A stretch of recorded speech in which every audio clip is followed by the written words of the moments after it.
ba, scholarship, you have to maintain high grades. Dito, kahit bagsak ang quizzes, basta the end of the SEM, ipasa lang niya. Basta pumasa, call siya. At ito ay no expiration.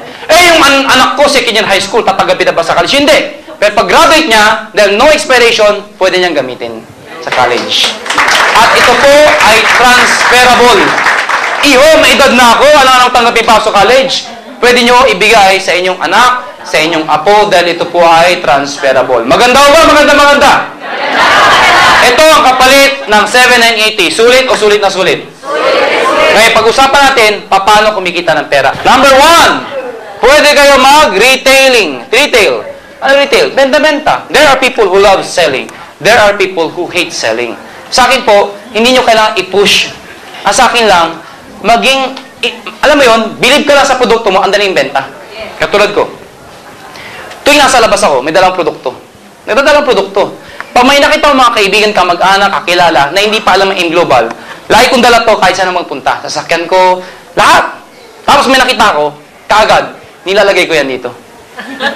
Uy, kumusta ka na? Anong balita sa'yo? Pagkatapos habang nag-uusap kami, nililipat-lipat ko. Anong nangyari? Grabe nga. Oh, grabe ha. Hindi nga, bro, grabe. Paano? Mapansin niya, hindi? Panilipat mo eh. Ano yung lagi mo sa kilikili mo? Sabi, syempre, pakipot ka. Wala to, ang pasinin to. Wala to. Lalo ano ba yan? Para sa tita ko itong may high blood. Yung kausap ko, high blood din. O di mag-interesado, di ba? Uy, maganda. Nature's way to. Kwento mo na ngayon. Interesado ka ba? Ang daming tanong. Oo. Ito isa para sa'yo. Paano kung basang-basa na ng kilikili mo? Hindi pinapansin. Huwag mo sabihin bakit, hindi mo binibenta eh. Pero susod kayo makita, dali mo dito. Yung bago. Hawakan mo. Kumusta ka na? Nabalita sa'yo? Hindi ka. Grabe ka naman. Oh, Jesus! Kaya? Paano kung pala yung tuktok mo? Hindi pinapansin. Lagyan mo na sa plastic. Dagdagan mo ng bato. Manhid ka! Sa bahay nyo. Di ba maraming display sa bahay? May laway ko tumatalsik. Ma'am, sorry po ha. Kaya ko pala pansin, laway ko talsik ang talsik. Sabi ng isa ni tita. Pampanga, nagsalita ako. May isang babae doon, ganda pa naman. Tawa, nasa harapan. Pag talsik ko, shoot. Sabi ko, sorry. Sabi niya, okay lang. Para tayo nag-lips to lips. Laway sa laway, di ba? Ano sabi ko? Sa bahay nyo, di ba maraming display? Para saan display? Para may bisita, ang ganda ng bahay nyo. Gumagastos ka, hindi ka kumikita. Itago mo lahat ng display. Palitan mo na mga ganito. Pag may bisita, ang dami naman box dito. Ano may mga box na yan? Hindi, kwento mo. Direct sales. Ano yung direct sales? Magbenta ka ng 7 o ng global package. Ito po yung global package. Ito po ay global package. Magbenta ka nito, tatanggap ka ng 500 pesos. Ano yung direct sales? Magbenta ko nito, ang hirap na ibenta niya. Hindi may sikreto. Simple lang, indirect selling. Ano gagawin mo? Imbitahin mo lang lahat ng mo, kaibigan, kumare, kumpare, kakilala, kapitbahay, kamag-anak. Unahan ko na kayo. Hindi lang na imbitahin nyo interesado. Mas marami yung ganito kaysa ganito. Normal po yun. Ang sa akin lang po, give everybody a chance. Nakuha nyo, wag lang kayong emotional. Ano po yung emotional? Yung ba kasi ba nang imbita, ayaw mo? Ayaw mo rin? Ayaw nyo rin? Ayaw ko nang hirap! Ilan inimbita mo? 5? Dapat dito, pag inimbita nyo, pag ayaw, okay lang. Patulad ko, inimbita ko, 247, marami konti. Dami. Lahat nakakilala ko, pati hindi ko kilala inimbita ko. Good news po, ang dami nag-join. 26. And the rest said no. Number 3, ang malaking pera, yung number 3, matching bonus. Ano po yung matching bonus? Tatanggap kayo ng 1,500 every match. Our first marketing plan is this, the matching. Paano po ito? Ikaw to. Nag-imbita ka. Nag-join. May 500 pesos ka. Direct sales. Nakuha nyo? Nag-imbita ko yung kaibigan mo. May 500 ka ulit. Since meron kang match left and right, tatanggap ka ng additional 1,500. Ang tinanggap mo, 2,500. Ulitin ko. Nag-imbita ka ng isa. May 500 ka. Nag-imbita ko ng isa. 500. Pwede sabay. Pwede kinabukasan yung isa. Pwedeng after 1 year. Bahala kailan mo iimbitahin yung isa.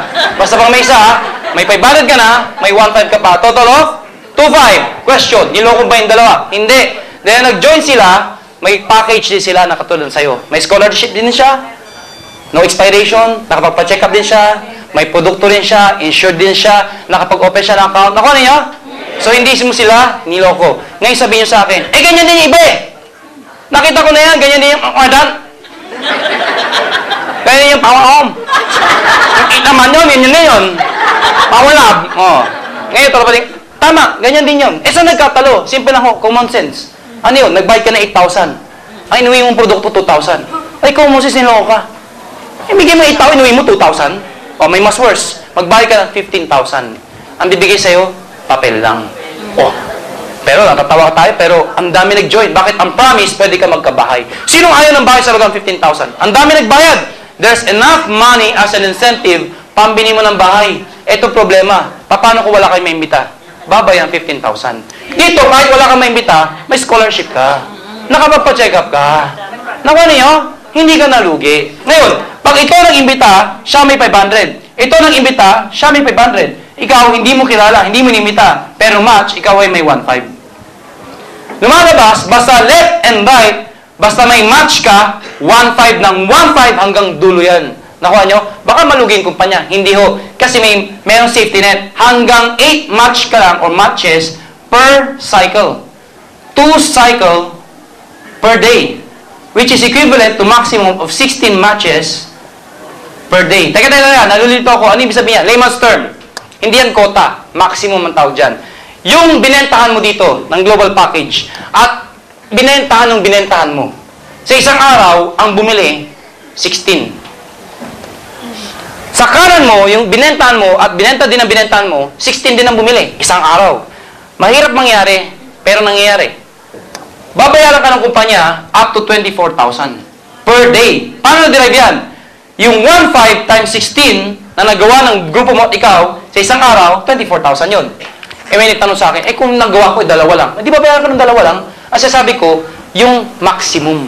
Ano yung maximum? Pag may sumobra, isang araw, nagbenta pa rin. Pang 17. Yung 17, hindi na kayo babayaran.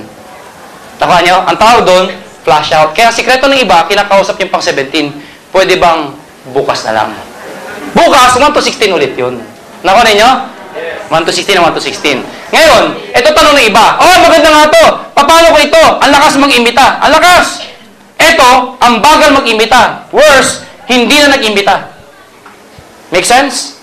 O, diyan ang problema ng iba. Ang lakas ng grupo niya dito. Dito ang hina. Eh di, ito, walang kamatch iba dito. Kasi dito hindi nag-iimbita eh. Tama? Good news po. Nasagot namin yan. Ano yun?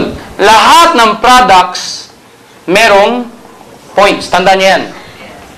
Pag may 1,200 points ka sa left at 1,200 points sa right, ikaw ay may 1,500. Ang 7,980 ay 1,200 points. Clear? Nag-buy ito ng 7,980. Eh di ba 1,200 yun? May 1,200 points ka sa left. Nag-buy ito ng 7,980. 1,200 points din yun. May 1,200 points ka sa right. Pag meron kang 1,212, meron kang 1,500. Tama? Tama? Okay. Eh, ang dami dito nagbayad. Dito ko konti. Paano sobra? Eh, ang produkto may points. Ibig sabihin, lahat ng taong to na nasa kabila, pati ikaw, tuwing bumibili ng produkto, since consumable yung produkto, nagkakape, bumibili ng pang high blood, nagbebenta. Lahat ng produktong binili nila, bibilangin ng computer yan. Pag umabot ng 1,200 points, no time frame, hahanap yan ng kamatch dito, 1,500 ka ulit. Ibig sabihin, ang minamatch dito, pwedeng tao sa tao. Pwedeng product sa product. Pwedeng tao sa product. Yung traditional po, tao-tao. Pag wala nang inimbita, babay na ang pera. Dito, kahit wala nag-iimbita, basta may gumibili ng produkto, 1,500 ng 1,500 yun. Nakuha niyo? Maganda ba? Maganda. Now, etong good news. Kada pang-5 pares mo, ano yung pang-5 pares? Diba, ito, 1, 2, 3. Pag naka-5 pares ka, bibigyan namin kayo ng gift check. Para sa yung gift check, pambili mo ng produkto. Eh, bakit gift check? Hindi pera. Eh, kasi naisip namin yan. Kapag walang bumibili ng produkto, tao-tao lang pala. Rekrutan lang pala tayo dito. Ngayon, naisip namin na yung pang-5 mo, gift check. Para sa gift check, ibibili ng produkto. Pag ibinili ng produkto, may product movement. Eh, di ba produkto may points? So, pag binili ng produkto, may points. Kita ka ulit. Imagine nyo to. Lahat ng tao sa ilalim mo, pag malaki na, every 5th nila, gift